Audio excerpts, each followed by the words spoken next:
Watch your step now. Somebody like me may try to trip you. Started the episode, you just want to choose violence, and this ain't even one of them episodes. I know, it's really not. See? I don't know why I'm being like that. Just shade. That's crazy. Welcome back, I feel like. Yeah, I feel like saying welcome back. I mean, technically this is season 2, right? So yes. We had a little bye week, Mm-hmm. right? Last week you guys got to experience our episode that was never meant to be seen. Yeah. We went against our own words. Well, no, at some point I had decided, I was like, yo, maybe at like episode 10 we'll release it. I remember saying that at one point, but then I was just so mortified by the quality of it that I was like, I never want anybody to see this. Right. So, but you guys got to see it. I hope you enjoyed it. It was a great conversation. It was. When I was going back and I was editing it, I was like, it's dope. So why not? But let's do our intro. We are here. What is going on? I am yours truly, DJ Dark Kent, a.k.a.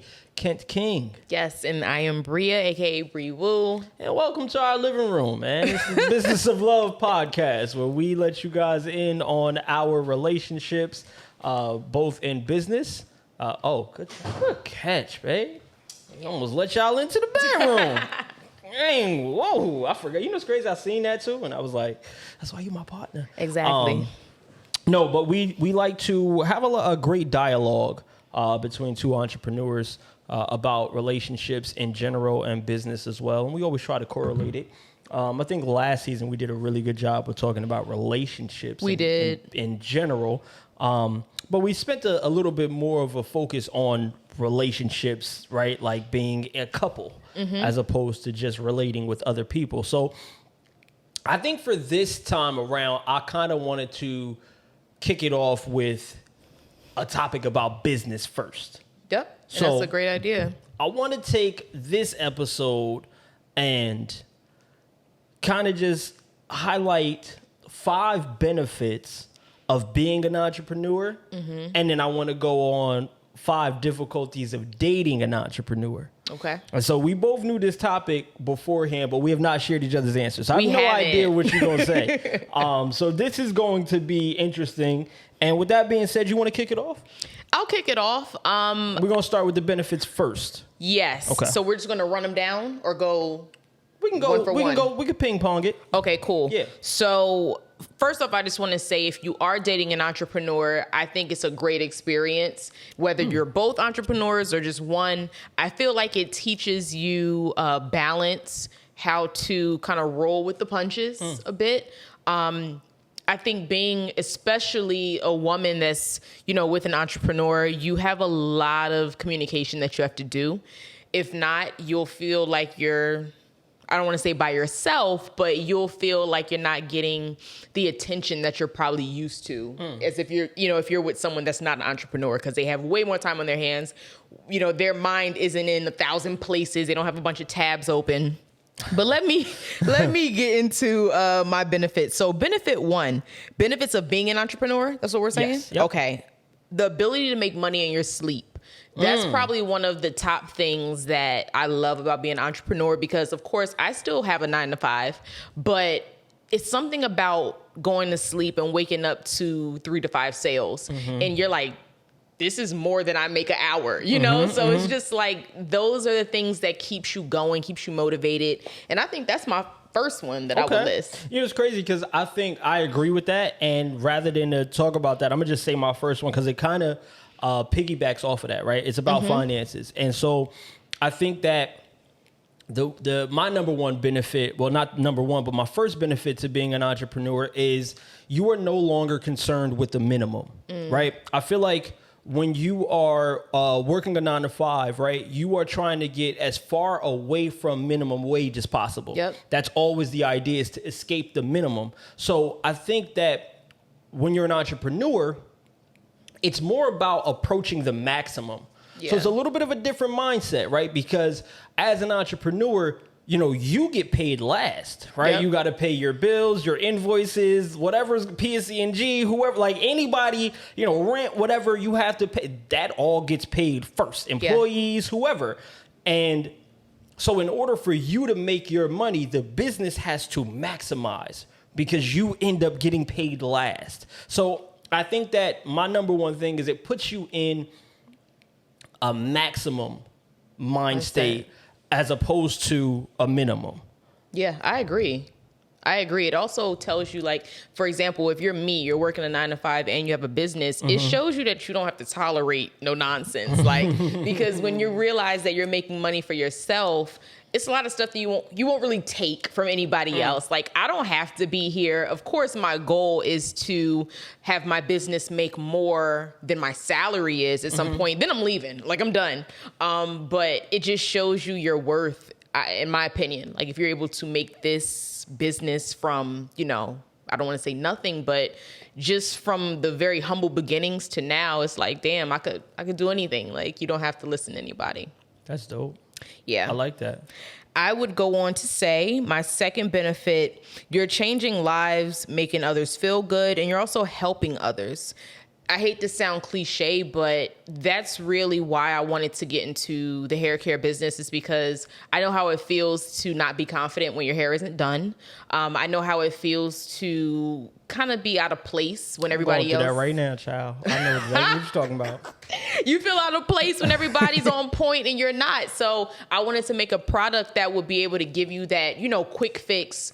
Even if it's just for a few hours, right. You have that quick fix, you're good until you get your next appointment or whatever. That's really why I went into that. That's crazy sector. because literally my next one was opportunity for others. And so with having a recording studio, right? I will be honest, like the original idea, I've always wanted a recording studio. When I was living with my mom as a teen, I took one of my closets, right, and created a booth. And took some of her pantyhose and made that the windscreen for the mic, so you could really feel like you was in the booth. You know what I'm saying? You had to never mind, you don't know nothing about it. But anyway, I always wanted that for myself, but after turning it into a business and having so many people have thanked me for creating that space and for having done some of the things that I'd done, I realized how much of an opportunity for other people I had kind of created out of thin air, right? Because the loft started as just an idea.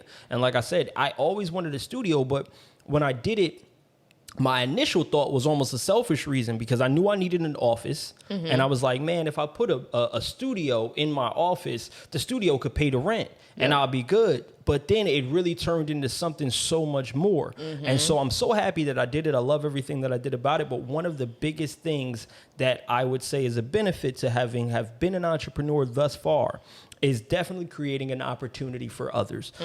That is something that I feel, especially as an only child, is just the most rewarding way personally for me to be able to give back. I feel rewarded when I'm doing that. And so it's, again, a little bit of a selfish reason, but it is from the humble perspective of trying to create for others. And so I think that that's probably my number two benefit to being an entrepreneur, is the opportunity to create something that others can benefit from. Okay. Yeah, it's crazy because like we're in sync with our different, reasons. And it's crazy, right? Because for you, it was creating a product for other people. And for me, it's kind of both, because I've had engineers who've been so grateful to be able to work at the loft, right? And to be able to grow from there and stuff like that. And then I also have had artists that have come and just be like, yo, I'm so glad that you put this here, because now I have a place to come create or whatever. So it's twofold for me on that perspective. And I just think that it really, really matters to me, and it really does mean a lot. So, yeah, we definitely are in sync, though. Okay. Third for me. That was just a weird segue. I thought you was going to say something back, but okay. No, it's cool. All right, you got it.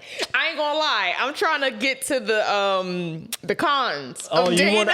You just want to speed I right. want to be messy. So you really did choose violence, yo. She said she was going to trip me right before we started, right? I'm over here trying. Mind you, I done set this whole thing up. Yes. I just per get done. usual. And then she go, be careful, because I might trip you. Like, why are you starting? We're supposed to have a good... I have a messy energy today. But look, we're going to keep it... We want to stay on topic. Right. My third reason would be to create legacy. I know everyone talks about creating generational wealth. We've had an episode where we discussed it, what that looks like. I think for me, creating legacy is really huge because I didn't really have a lot of entrepreneurs in my family, like that I could immediately think of, like, oh my God, let me ask that cousin or that uncle about how to start a business. I didn't have that. So for me, looking at people that I admire, like Morley Simmons, who incorporates her daughters in everything she does business-wise, I'm like, oh, I want that. Like, I want to be able to have my kids either participate in my business ventures or create their own, but know that, you know, that last name is going to help you out a ton. So use it wisely. Right. That's all I really want, is to create legacy. I like that. And it's crazy, right? Because, you know, I feel the same way in the sense that, like, I didn't have a lot of entrepreneurs in my family that I can look at. I had a lot of hustlers. Yep. My mom was a hustler, right? She was somebody who kind of ran her own business and did side hustles to make ends meet or to make sure that she provided. So I did have that image of what that looks like. Yep. And so I think for me, it was important for me to just kind of expound upon that, because like you said, I do want to leave a legacy, and I do definitely want to create something that is greater than myself, so that it can be left behind, and so that, again, it can affect other people, not just my own, but, you know, outside of my family, but mostly importantly, I can pass it down to the people who will succeed me. And so I definitely agree with that. I think that my next benefit would be that being an entrepreneur means that you get to live on the other side. Yeah. I feel like so many people are unaware that the taxes, our tax code in America, is set up largely for entrepreneurs, business owners to win.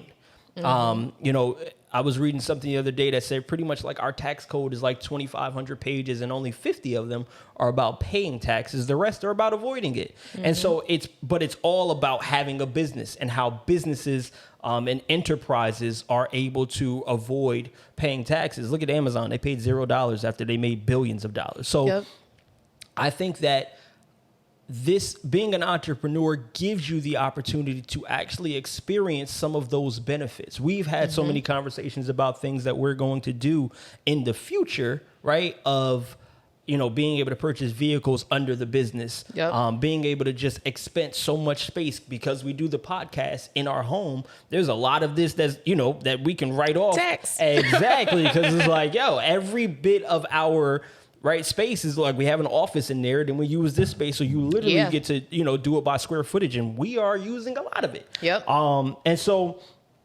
I feel like it is extremely unbalanced for our people, right, to understand. It's unbalanced that our people don't have enough knowledge about the ways in which that they can take advantage of some of these tax breaks. And I feel like the reason why it's unbalanced is because we don't own enough of our own businesses to know that, look, these are some of the things that we can take care of. But being an entrepreneur truly does give you the opportunity to really digest some of that knowledge and apply it. And then once you apply it, it's an amazing feeling. To your point, once you digest and apply it, you won't look at everything as a scam. I think that's something that our community tends to do a lot, is that when we find, as you would say, a hack or something that's meant to help us or put in place to help us, it seems too good to be true. And we look at it as scammy. And that's something that I've begun to unlearn. It's like, not everything is here to get you caught up. Right. These are actually real, legit tips and things that people have been using, and not just our people, but everybody. And that's why these businesses that you see in your communities are lasting so long, because they've got put on. Definitely. Yeah. I feel like you're right. A lot of things do feel scammy for us, but I think it's largely because it's so foreign, right? When you don't know something, it's kind of just like, how is that supposed to work? Like, I've never heard of that. Like, even with the whole grant situation. When I was telling people about, and that's the crazy thing is, like, right way before all of this happened, I had came up with a slogan like, you ain't no friend of me if you don't have your LLC, right? And so I was saying that as a joke, and then it turned out largely that everybody who actually had an LLC was greatly able to benefit from some of the things that I was telling people about. And so it just really showed that, like, being an entrepreneur, having your own business, or at least having that official seal and just knowing that this can help you, it really does set you up to be able to take advantage of a lot of the opportunities that America has created. The people just really don't realize how heavily based. There's a great movie called The Men Who Built America, and it really talks about how John D. Rockefeller, Henry Ford, Andrew Carnegie, they pretty much came together to do a lot of things. Like William McKinley was a president, right? They actually bought his seat. And in doing so, they had a large hand in being able to write how our taxes are set up. They're all multimillionaires, billionaires in their time. It only benefited them to write the codes to make sure that they weren't losing all that much money. And so that's really how, and none of that has changed. So if that movie is just one of my favorite movies, but once you understand that entire logic of like, wow, our codes were written by the people who had built businesses and created legacy, of course they're going to make sure that business owners win. And so that's just one of those things that like even the whole, the new loophole, right, is being able to buy a Jeep as long as it's over like 55,000 pounds. Any type of truck that's over 55,000 pounds, you can actually write the depreciation off or buy it under your business and have a huge tax break. That's because George Bush wanted to make sure that the gas companies, they had paid for Bush to become in office. And so they were in his ear and they were like, yo, look, we want to make sure that people are still, buying a lot of gas. Give them an incentive to make sure that people are buying trucks, because trucks use more gas. And so he went ahead and said, all right, look, let's go ahead and just make this code that now if you own a business and you buy a truck, you can write it. It's like certain little hacks like that are only available to you if you have your business. And not for nothing, but I remember there was a point in time when everybody had a Hummer and those people 9 times out of 10 had a business. That was exactly why. Yeah. That was exactly why. So yeah, for me, it's, one of the biggest benefits to being an entrepreneur is being able to live on the other side. Okay. And I just want to add one point, because I know people be getting slightly offended when we address things as all. I do have some entrepreneurs in my family, but like you said, they were more so hustlers. Oh, child. So you already know where I'm going with this. Yep. Yes. People in my family have been entrepreneurs, but as far as, actually having an LLC and setting things up legally with the government, no. I never had someone to show me that route. Gotcha. So, yes, I just wanted to clarify that, because I know people love attacking us. No. They love attacking you, first of all. And second of all, don't fall to the pressure. Say what you want to say and stand on that. Don't worry about them. This is your show, your mic. Don't even worry about it. Period. Yeah. Don't be trying to like recorrect yourself. But no, I do respect that. Though. Exactly, because they be trying to catch us in the streets. Okay. Anyway, fourth reason would be representation. Having someone that looks like me know that it's possible to have a business. When I first launched Spicy Hair Care, I had no clue what I was doing. Sometimes I still don't know what I'm doing, but it gives me the satisfaction to know that there's so many people who was like, you know what? I was scared, but when I saw you launch your business, I wanted to launch it. So they ask me questions and they DM me things like that, but I don't mind it, because at the end of the day, I know what it feels like to just have myself in Google. And that's really how Spicy was born, as far as like from the name to buying the domain to the LLC to trademarking it so that way no one else can use it. Like all of that was Google. So that's why I said I want to be that person that people can have as a resource and can ask questions and have representation. Like I know Bria, she did this. So I know I can do it. I love that.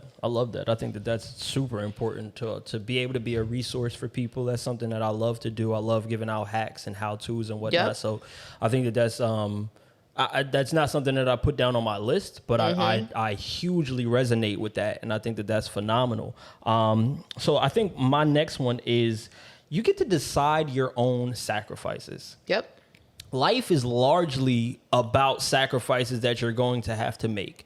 But being an entrepreneur allows you to make your own sacrifices as opposed to having the sacrifices made for you. For example, when you have a job, people tell you when you can take off. They tell you how many days you can take off. Yep. They tell you how much money you're going to make because you took off. And I think that being an entrepreneur means that, like, if I decide to sacrifice one day of work, right, to do something or be here with my family, my business is actually going to decide how much money I make, right? Like I can take this day off and my business can still be paying me. Right.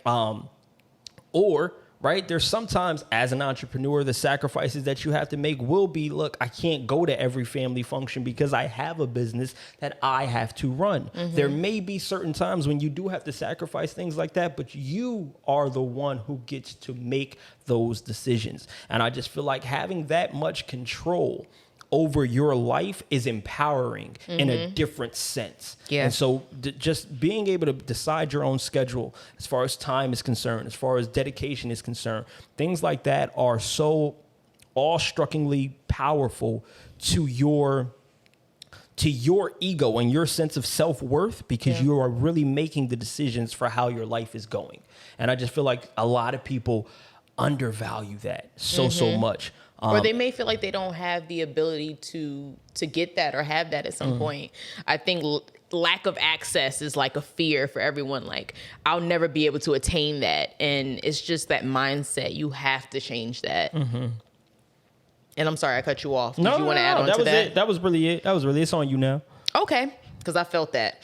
I think lastly, I would say being a part of the solution is a huge benefit for me as an entrepreneur, because one thing that we talk about, especially the beginning of the pandemic, was Black-owned businesses, ownership, opportunity that Black people have access to or may not have access to. So being an entrepreneur to me is being a part of the solution, because we're circulating Black dollars.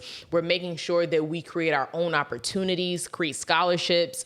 We're not relying on everyone else so much. And I saw how empowered everyone, Black people, owners, how we felt during the pandemic. Like, we're really, tapping into each other and supporting each other. If I could do or find some sort of like statistics to show how many Black businesses prospered during the pandemic, it would be amazing. So yes, being a part of the solution is one of the key benefits for me. I like that. I definitely like that. I think that that's empowering. I think that my next point would be, you get to determine the worth of your last name. Yep. As opposed to someone else putting a price tag on what you are worth or what your family is going to be worth.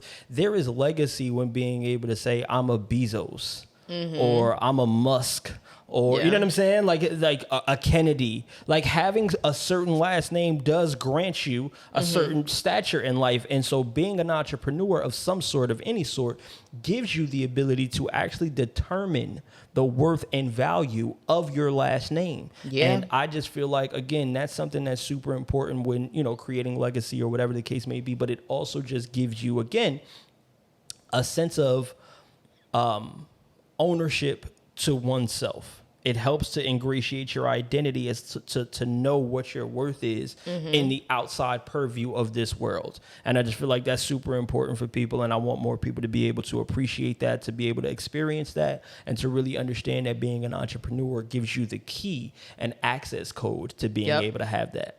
And as one of my favorite people ever, Dame Dash, has said and always say, I hustle for my last name, not my first. And when he said that, I'm like, I never thought of it like that. Like, wow.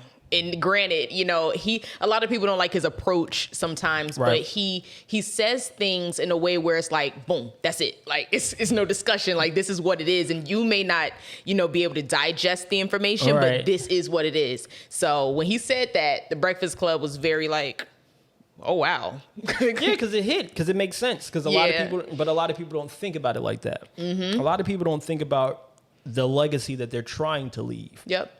They think about what it is that they're trying to create for themselves. And so, it's a different mindset. It's a different mentality. And it's the one that's going to help you succeed the most, because you're willing to delayed gratification. Yep. You're willing to have moments of delayed gratification to be able to make sure that the success that you feel is something that's going to last a lifetime, and not just something that's going to show for now. So yeah, hustling for your last name is a whole different type of mindset that you have to have in order to be an entrepreneur, because again, the sacrifices that you have to make sometimes different.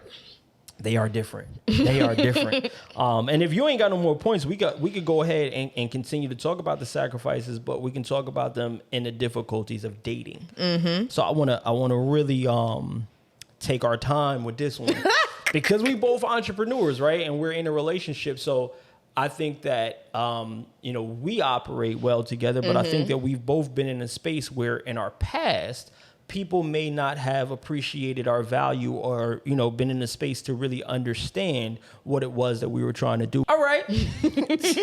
Don't be giggling. So yeah, I want to talk about the 5 difficulties of dating an entrepreneur. And I want you to go ahead and kick it off because you all spicy and messy and whatnot. Oh my gosh. So you just ready to just like out some people, basically. Look, so I will say this. When it comes to dating an entrepreneur, there are things that you have to take into consideration, and it's not all bad. So I'll actually do a really, really short story. There was someone that I was dating, and he was he was an entrepreneur, but he wasn't pushing himself to the best of his ability. And when he saw me doing my thing with Spicy, he was like, I'm not gonna lie, like, you inspired me to get on my ish. And he started to work back on a project that he had put on hold for a while. So it's not always bad dating an entrepreneur. They can inspire you if you're not, doing your thing. But the first thing I will say. Oh, so you want to start with the here's a little good story about one time being an entrepreneur. Oh, here you go. Okay, cool. Gotcha. No, but seriously, difficulties of dating an entrepreneur, I would say there can be a lack of trust there if you are not familiar with your entrepreneur's schedule or the things that is really required. So I can say this, right? As a woman, if your man is like, listen, I'm about to grab lunch with Stacy, we're just going to sit and talk or whatever. Right. You can be like, okay, what are y'all going to talk about? Or, right. Why are you having lunch with Stacy? An entrepreneur, though, is having a lunch to possibly discuss how can we make more money or how can we collab? How can we partner? And that's something that you have to be comfortable with. Of course, you and your partner have to have that trust factor there, but you have to be comfortable with things like that. I think that there's certain things that, especially as a man, you do to make sure that your woman is comfortable with the business endeavor that you're going on or whatever it is. Yep. Because, for example, right, shouts to Saren, right, the woman who's going to do the room, right? Major shouts to her. Yeah, because, right, we had to speak, and it's a female. And so what I did was I made sure that you were in the room and you could hear our conversation. 100%. So there is no type of, well, what was that about? You know everything that was going on. And then it ended up being y'all two having more, y'all follow each other. I got to follow her. But this is the thing. It doesn't always have to go that way where I have to interact with her or whatever. But it just so happened that I was able to work with her in some capacity, not even realizing. Exactly. And that's what I'm saying is I think sometimes men feel the pressure to try to hide as much because of the potential of your reaction. Right. And so I think that oftentimes it might behoove, especially as entrepreneurs, to want to include as much viable information as we see fit or necessary. Because we ain't gonna stop. Sometimes we put out too much and then y'all start making up whole stories in your brain. So I can understand why definitely. But there's a time and point where you need to do that, not to establish trust, but to be able to establish a pattern, a history, so that now there is you see my interaction with other women. Right. There is no question of how I am with other women that I may have to work with, interact with, or whatever. Right. You've seen that enough times to know what my behavior is so that it doesn't create any type of room for doubt in your brain. Right. And I think that that's super important. It also segues right to my first topic. The number one difficulty in dating an entrepreneur, I believe, is there is no room for doubt. What I mean by that is if I'm an entrepreneur and you are my counterpart and I tell you that I have an idea, there's no room for doubt. Had I told you I think we should do a podcast, and if you would have said, if you would have been like your mother, if I would have been my mother, if you would have responded like your mother responded when we told her, then I would have been like, okay, never mind. It's a dub. I'm good. I'll continue to do my own thing. And just speak to my people how I feel like speaking to them because I don't deal with doubt at all. And I know most entrepreneurs don't deal with doubt too well. Which is why a lot of entrepreneurs do not share their ideas with others, because the slightest bit of, you just messed me up. I'm off track. This is why we wait until is produced, is executed to then share it. Yep. 100%. I agree with that. I do want to say this, though, to my fellas. There is a huge difference between doubt and lack of information. Women oftentimes deal in what's called microdata. If a man asks a woman, how was your day? If she says good, that's enough for us. We don't really need to know everything that happened in between. You had a good day? I'm happy you had a good day. That's what's up. But you ain't getting that. Yeah, I know. Women gotta tell you all of the things that happened and how they felt about them happening, and then you can understand their day. If they don't say all of that, then you don't know what really happened in their mind. When you reverse that, oftentimes as a man, sometimes we deliver information without the micro data. Yep. We deliver the information like, babe, I had a dream, and guess what? I'm quitting my job. I got this idea. I'm gonna start my own rental car company. Like, nah, you need to deliver that with a little bit, babe. Listen, for the past week and a half, I've been watching all of these videos about Turo. I've been doing this. I understand this. I figured this out. I know this hack. I know this loophole. I know this person who did it. You have to deliver the experience that brought you to that idea in order to eliminate the doubt that might come there. Yep. And I think that that's very important. That's something that I had to learn as a man in my deliverance of things, is that you can't deliver everything without adding some sort of micro data. You also can't expect everyone to have your vision. So you have to really understand that sometimes apprehension is not doubt. Apprehension just could be, I don't see the whole picture. Not doubting your potential. I just don't see the whole picture yet. Yep. And so I think the more communication you have as a couple, the better you can do to discern which is which. But I think that it's very important that as the counterpart, if you are not an entrepreneur, or even if you are, there's still no space for doubt. I remember when you told me that you wanted to do the eyewear. I remember, you know what I mean, us having the conversation about me doing certain things, and there was no room for doubt. Yeah. So I think that that's very important, and I feel like it also helped us to be accountable, right? If I told you I was going to do something and you believed it, now I really got to do it. It's not just an idea. It's no longer just an idea. Because I'm the type to bring it up. Like, what happened with? Are you damn still straight. doing? You are that type. So I got to do it. And I love that about you. I appreciate that so much. So yeah, I think that, my number one difficulty with dating an entrepreneur is that people need to realize that there is no room for doubt, and that entrepreneurs, especially men, we need to realize that we have to deliver things in a way that we can actually expect you to have more so maybe some apprehension, but no doubt, because we've given you the micro data that you need to be able to believe in this. Okay. That was a good one. Yeah. Hard to follow up. I've been through some things, you know what I'm saying? I will say nothing goes as planned. Please get accustomed to rolling with the punches, pivoting, and realizing how to turn your lemons into margaritas. My favorite saying ever, because I love margaritas. I was about to say, you love you some margaritas, girl. But it's true, right? Because you have so many things that are gonna go as planned in your mind, and then you realize, okay, this just did not go the way I pictured. Please be okay with those moments and know how to make it work for your benefit. That's something that you can never stop doing, whether you're dating an entrepreneur or a 9-to-5er, whoever. It's always gonna have some twists and turns. So have fun with it. Get comfortable. All right. So let me see. My next one. All right, that didn't work. My next difficulty, like you said, things is not always gonna go as planned, right? Pivot. My next difficulty in dating an entrepreneur is you got to realize that now you are now an unpaid assistant. I don't want to use the word intern because that turns people off. Right. But I do think that you need to realize that at some point you will be called upon to assist in some capacity. And it could be the smallest of things, but it could make the biggest of differences. For example, when I was away, I think I asked you, or I said to you, hey, don't forget I have an appointment with my therapist. No, I'm sorry. It was the Bank of America call. See, I still don't be remembering what it was that I had to do. It's so crazy. Like, and I literally said, I have a meeting with Bank of America, a voice call or whatever. And I need you to remind me.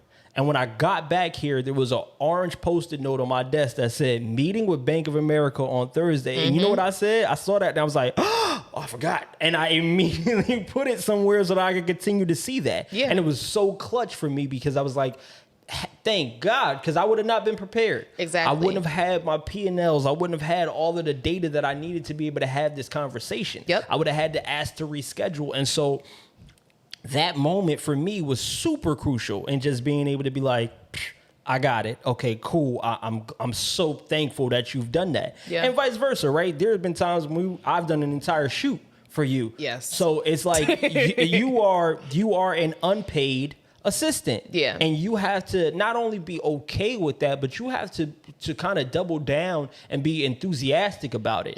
Right? Like, I make sure I'm gonna go above and beyond to make sure that I got ideas that I'll be wanting to execute and whatnot. And I think that that's just something that it helps not only with the relationship, but it also helps to garner the success of whatever the business is that the entrepreneur is doing, right? That also goes back to showing that you believe in something, because you ain't going to sit there and be an assistant to somebody that you don't believe in. And so I think that that's a telltale sign of, like, if you're not willing to be an assistant to them, then that may not be the place for you. And to add to that, like you said, you're only going to do this for something you believe in. I also feel like this is what's making the, cooking the bacon or bringing the bacon home. Like, if you really believe in the business and you know that this business is going to be profitable and really make an impact, you're going to do it with cowbells on. And that's why even something as simple as reminding you about your meeting, I know how important that is for the future and what plans you have. So yeah, especially with everything I have going on, I say, let me write a note, because I know I'm probably going to forget too. Yeah. It's crazy because I do need you to remind me. I got to meet with my therapist. So I think that was like a fraudulent slip of me saying that. But I think it's on you now. So I'm not gonna lie, I had drawbacks of being an entrepreneur kind of incorporated with the dating an entrepreneur. Okay. I'm gonna probably segue this. Everyone thinks you're rich. When you are dating an entrepreneur, there may be that assumption that, they got it. They the one with the business, all the money. And in reality, it's like, is that what you think? Because I have a business, I'm rich. That's a huge misconception, whether you're dating or not dating an entrepreneur. But that's something I kind of get irritated with at times. Everyone thinks you are just buku rich. I think I agree with that, and I'm gonna jump down to what was my last point. But maybe it should have been my first. The business gets paid first, and so what that means is there may be some money in an account, but that's the business's money, because I got some things that's going to come out of that account. And they got to come out of that account before I can decide to be able to, because it's all about leverage. And so having a business means having more leverage, but having a business also means that your business needs to have leverage. And capital is that leverage, right? I keep the majority of my cash in a business account because I need that leverage. If I need something and I have to move it over, then cool. I consider that a payment to myself. Right. Otherwise, I keep myself with just what I need, and that's it. Because it's about the business being able to be as big, as powerful, as multifaceted as it can possibly be. And so it's all about making sure the business gets paid first. Like I said in the beginning of this thing, right? People don't realize that as the entrepreneur, you get paid last.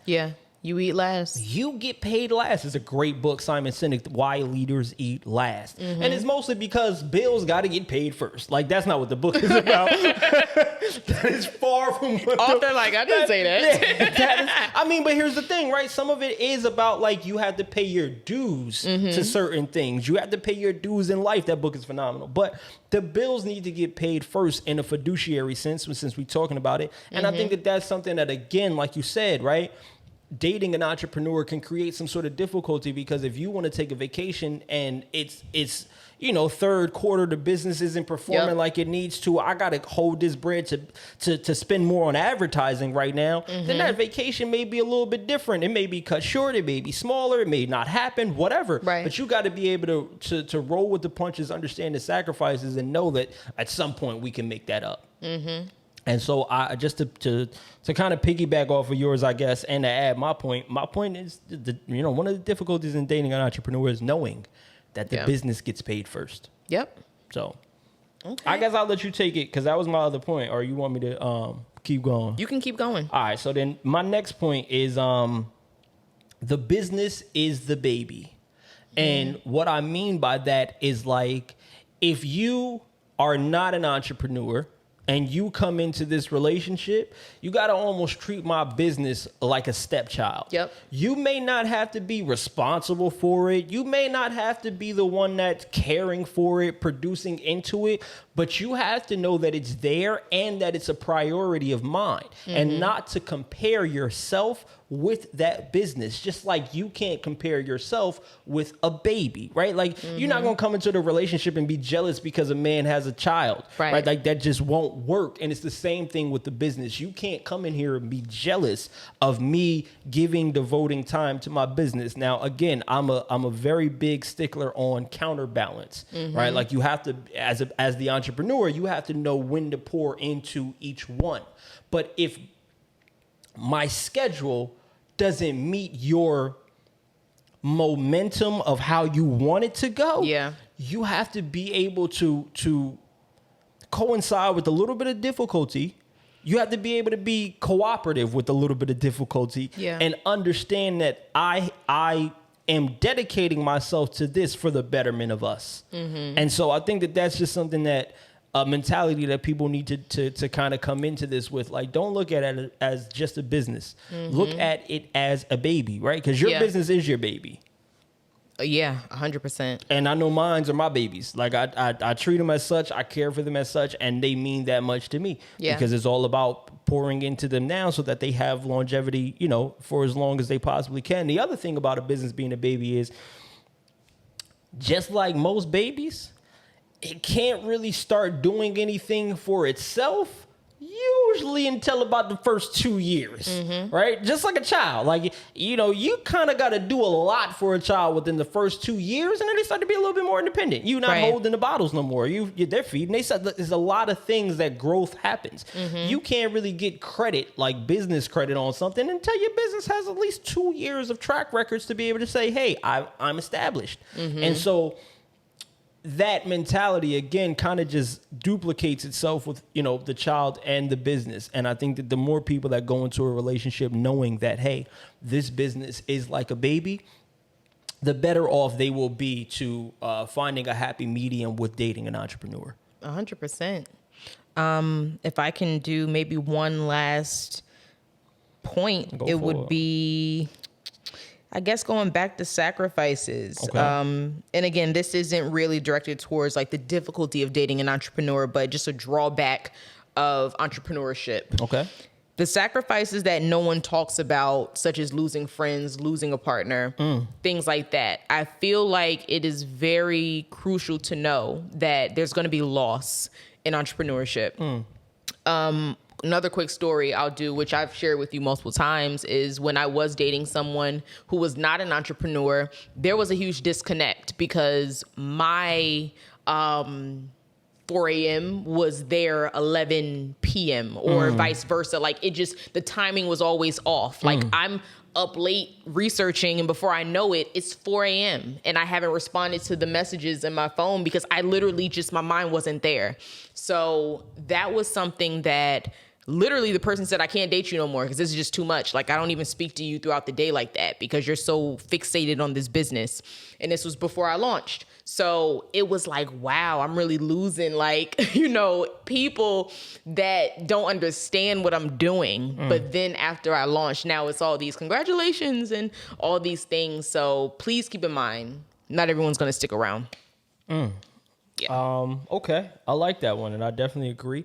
I think my last difficulty to dating an entrepreneur is knowing that your ideas don't matter until they do. Yep. If I'm an entrepreneur and you are someone who's gung-ho about me having this business and whatnot, and I did share some of these ideas with you, your ideas that, you know, you may want to add to it, they don't matter until they do. What I mean by that is, if you're going to give me any of your ideas, you can't be emotionally attached to them. Because if I don't take them, you can't be offended by me not utilizing them. Wow.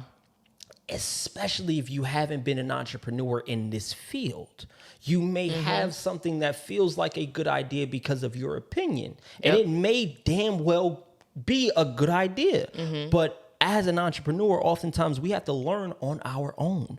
And so if we don't take that idea, you can't take it to heart. And the part about until it does, oftentimes if I know that you're my girl and you're not an entrepreneur, but you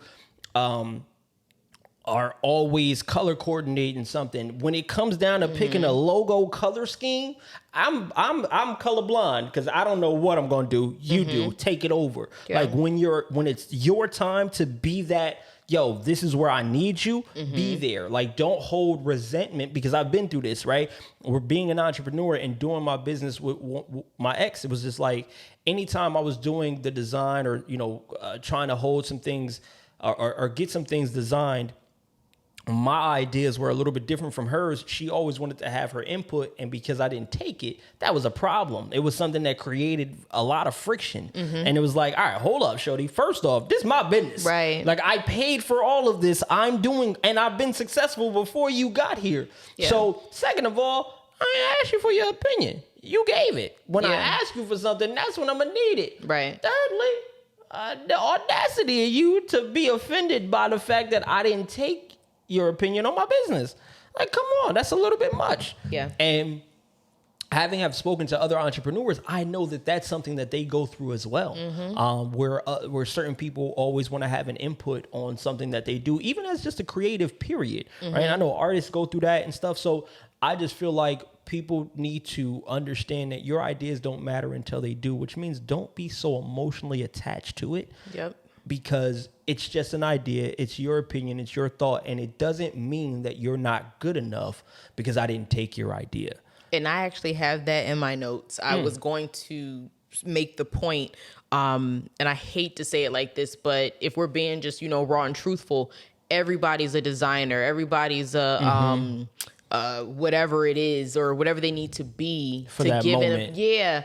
And that kind of bothers me because it's like, I get it. Like, you're telling me what you would do if you was in my shoes. Right. But that's not necessarily the path I'm going down. Right. I have a lot of people that be like, well, why don't you add this product to the catalog? Or why don't you add this style? Because those shades don't fit my head. It's not just for you, you know? So I really just want people that aren't entrepreneurs who tend to do this, like, please just take this into consideration. If you have a fellow entrepreneur, friend, partner, whoever, that literally irritates them. And I'm speaking for them. He's speaking for them.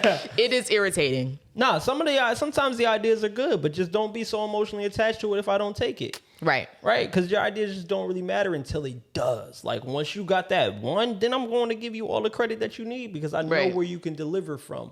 And I know what aspect I can use you in. So, you know, once it, like, because you haven't been the one to put in all this work and effort, don't disrespect the work, time, and effort that I put in by just thinking that your ideas matter that much that I have to take them. So, that's my last one. That's a difficulty for dating an entrepreneur. I think everything else is pretty much, you know, Pretty dope. You ask me, you know. Yeah, if you ask me too, I think it's pretty cool. I mean, you know, that's why we here. It's the business of love. We both entrepreneurs, and we make it do what it do. Yes, and please, if you enjoyed this episode, make sure you are subscribed, you like the video, and also comment some things that you feel, if you're an entrepreneur as well. What are some things that you think, you know, are the benefits to dating you? What have the benefits been like? Or maybe some disadvantages. We'd love to have these conversations. Tell us some stories, man. Let us know some difficulties that y'all been through with either dating an entrepreneur, being an entrepreneur, and dating a non-entrepreneur. Because I tell you what, we can exchange and trade stories. Because I got some. She obviously got some. She came up here to vent. That's why she wanted to be messy. Because she came up here to basically mention all of her exes. Each story is a different ex that she was talking about. So that's really what this episode was all about. But nah. We definitely appreciate the viewership. We definitely appreciate the attention that you guys give. But more than that, we'd appreciate some feedback and some comments. And we got some things coming, man. So stay on the lookout, man. We're going to be releasing some different content on this page. You guys let us know if you want it or not, if we should just do a totally separate page for that, because we can. We will. It's a little bit more of a lifestyle.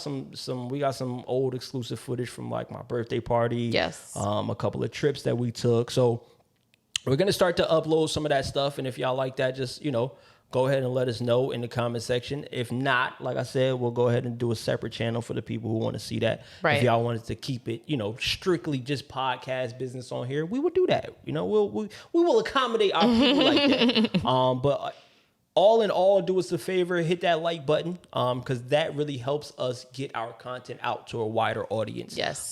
That tells the YouTube algorithm gods that, you know, other people need to see this stuff. So if you guys appreciate this conversation, go ahead and hit the like button. Make sure you are subscribed, because again, we are going to be releasing a lot of different type of content. And if you guys want to see that, you need to be subscribed in order to get that notification. So yes, that's pretty much it for me. Yeah, that's it for me too. I feel like this was a great episode. We always want to make sure we're not only teaching but learning too. So yes, please have some conversations and we will join in. Yeah. As always, we appreciate y'all. It's the business of love. All right. We do what it does. Thank you. You like my? That was cute. I ain't got no snaps, no nothing.